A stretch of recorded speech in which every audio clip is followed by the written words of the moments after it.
रहल छी आदर्शन मां दुर्गा म्यूजिक की शानदार प्रस्तुति। चुम्मा ले तो म्यूजिक बाय डीजे रविशंकर जी एक गार पर का भगवा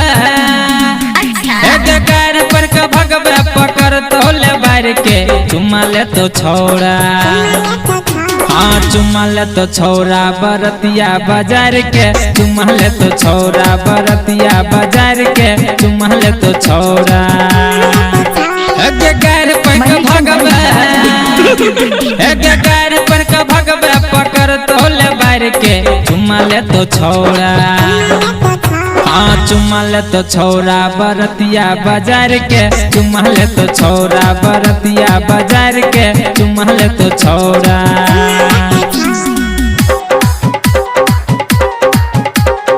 अगर आप भी चाहती है तो मणिशंकर चैनल को सब्सक्राइब जरूर करें और साथ में बेल आइकन दबाना ना भूलें। डीजे उमेश सुखीपुर बाजार।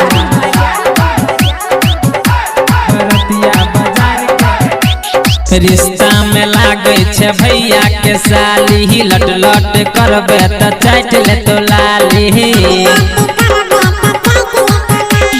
रिश्ता में लागे छे भैया के साली लट लट करबे त चाट ले तो लाली जवानी के गर्मी जवानी के गर्मी दे तो सब झाड़ के चुम्मा ले तो छोड़ा हाँ चुम्मा ले तो छोड़ा बरतिया बाजार के चुम्मा ले तो छोड़ा बरतिया बाजार के चुम्मा ले तो छोड़ा। मनी का मोबाइल नंबर 981667 बाजार के चुम्मा ले तो छोड़ा। राइटर संतोष सिरहाली छे सनकल ज्ञानू यादव गे छोड़ा दे तो बम कले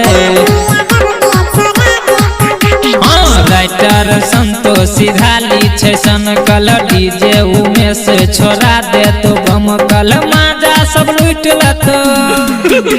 हम माजा सब लूट ले तो कपड़ा उतार के चुम्मा ले तो छोड़ा हाँ चुम्मा ले तो छोड़ा बरतिया बाजार के चुम्मा ले तो छोड़ा बरतिया बाजार के चुम्मा ले तो छोड़ा एक गार पर का भगवा एक गार पर का भगवा पकड़ तो ले बार के चुम्मा ले तो छोड़ा हाँ चुम्मा ले तो छोड़ा बरतिया बाजार के चुम्मा ले तो छोड़ा बरतिया बाजार के चुम्मा ले तो छोड़ा।